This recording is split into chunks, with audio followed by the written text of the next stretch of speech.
Hi all, welcome to Shenba Nivas. உங்கள் வீட்டில் நிறைய பிரெட் வச்சுருக்கீங்களா? பிரெட் வேஸ்ட்டாக போகுதுன்னு நினைக்கிறீங்களா? அப்போ இந்த ஸ்நாக்ஸை ஈவினிங் டைமில் செஞ்சு கொடுங்க. பெரியவங்கலேருந்து சின்னவங்க வரைக்கும் சூப்பராக சாப்பிட்லாம். ரொம்ப ஈஸியாக செஞ்சிடலாம், குவிக்கான டைமில் செஞ்சிடலாம். பட் டேஸ்ட்டும் அல்டிமேட்டாக இருக்கும், செம்மையாக இருக்கும், எல்லாருக்கும் ரொம்ப பிடிக்கும். இது எப்படி செய்யறதுன்னு பார்க்குறதுக்கு முன்னாடி என்னோட சேனலை ஃபஸ்ட் டைமாக பார்க்குறீங்க, சப்ஸ்கிரைப் பண்ணாமல் பார்த்துட்ருக்கீங்க அப்படின்னா சப்ஸ்கிரைப் பண்ணிவிட்டு பாருங்கள். கூடவே bell icon and all option click பண்ணிக்கோங்க. ஸோ தட் நான் போடுற எல்லா வீடியோஸும் உங்களுக்கு இமீடியட் நோட்டிஃபிகேஷன் வந்துடும். வாங்க இது எப்படி செய்யறதுன்னு பார்க்கலாம். தோசைக்கல்லை சூடு பண்ணிவிட்டு அதில் கொஞ்சம் பட்டரோ நெய்யோ போட்டுட்டு எல்லா இடத்துக்கும் ஃபுல்லாக ஸ்ப்ரெட் பண்ணி விட்டுருங்க. அதுக்கப்புறம் எடுத்து வச்சுருக்க ப்ரெட் எடுத்து இதில் நம்ம டோஸ்ட் பண்ணிக்கலாம். இதுக்கு நான் 8 ஸ்லைசஸ் ஆஃப் ப்ரெட் எடுத்திருக்கேன். இது நல்லா பட்டர் மெல்ட் ஆனதுக்கப்புறம் ப்ரெட் எடுத்து நான் டோஸ்ட் பண்ணிக்கிறேன். ரெண்டு பக்கமும் நல்லா டோஸ்ட் பண்ணதுக்கப்புறம் எடுத்து வச்சுக்கோங்க. ஒரு பிளேட்டில் எடுத்து சின்ன சின்ன பீசஸாக கட் பண்ணி வச்சுக்கோங்க. இந்த மாதிரி நல்லா கோல்டன் ப்ரௌன் வந்ததுக்கப்புறம் எடுத்து சின்ன சின்ன பீசஸாக கட் பண்ணி எடுத்து வச்சுக்கோங்க. இந்த மாதிரி டோஸ்ட் பண்ணி எடுத்து வச்சதுக்கப்புறம் ஒரு அகலமான கடாயில் கொஞ்சம் பட்டரும் கொஞ்சம் எண்ணெயும் சேர்த்துக்கிறேன். நீங்கள் வெறும் எண்ணெய் கூட சேர்த்துக்கலாம், இல்லை நெய்யும் சேர்த்துக்கலாம். எண்ணெயும் பட்டரும் நல்லா மெல்ட் ஆகி மிக்ஸ் ஆனதுக்கப்புறம் ஒரு வரமிளகாய் கிள்ளி போட்டுக்கிறேன், கொஞ்சம் கருவேப்பிலை போட்டுக்கிறேன். ஒரு பெரிய சைஸ் ஆனியனை ரொம்ப பொடிசாக இந்த மாதிரி சாப்பரில் சாப் பண்ணி எடுத்திருக்கேன், அதையும் நான் ஆட் பண்ணிக்கிறேன். இது நல்லா வதக்கி விடுங்க.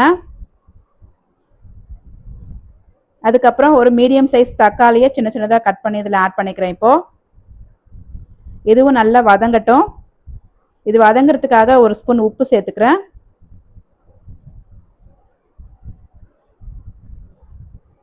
இது ஓரளவுக்கு வதங்கினதுக்கப்புறம் ஒரு டீஸ்பூன் மஞ்சள் தூள், ஒரு டீஸ்பூன் மிளகாய் தூள், ஒரு டீஸ்பூன் மல்லித்தூள், ஒரு டீஸ்பூன் கரம் மசாலா, ஒரு டீஸ்பூன் கலருக்காக காஷ்மீரி சில்லி சேர்த்துக்கிறேன், சில்லி பவுடர்.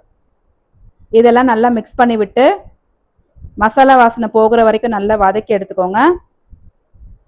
இது கொஞ்சம் ட்ரையாக இருக்க மாதிரி தெரிஞ்சதுன்னா உங்களுக்கு கொஞ்சமாக தண்ணி ஊற்றி மசாலா வாசனை போகிற வரைக்கும் வதக்கிக்கோங்க.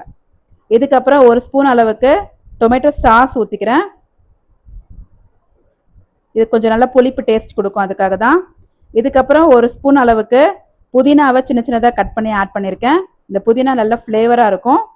இதுக்கப்புறம் நம்ம டோஸ்ட் பண்ணி வச்சுருந்த ப்ரெட்டை இந்த மாதிரி கட் பண்ணி வச்சுருக்கோம் இல்லையா, அதை நம்ம இதில் ஆட் பண்ணிக்கலாம். ஆட் பண்ணிவிட்டு நல்லா மிக்ஸ் பண்ணி விடுங்க. அந்த மசாலா இந்த ஒவ்வொரு ப்ரெட்லையும் ப்ரெட் ஸ்லைசஸ்லையும் கோட் ஆகணும், அந்த அளவுக்கு நல்லா மிக்ஸ் பண்ணி விடுங்க.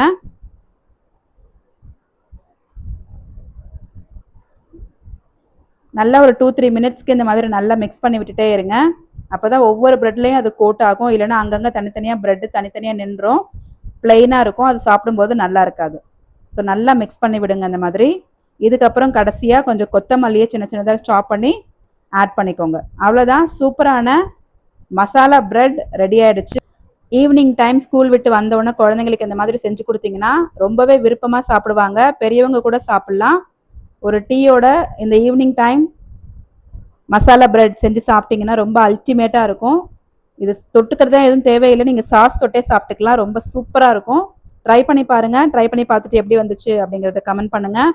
நான் போடுற வீடியோஸ்லாம் உங்களுக்கு பிடிச்சிருந்ததுன்னா என்னோடய சேனலை சப்ஸ்கிரைப் பண்ணுங்கள், லைக் பண்ணுங்கள், ஃப்ரெண்ட்ஸ் அண்ட் ஃபேமிலிக்கு ஷேர் பண்ணுங்கள். அடுத்து வேறொரு இன்ட்ரெஸ்டிங் ரெசிபியோட பார்க்கலாம். டில் தென் பாய். தேங்க்ஸ் ஃபார் வாட்சிங்.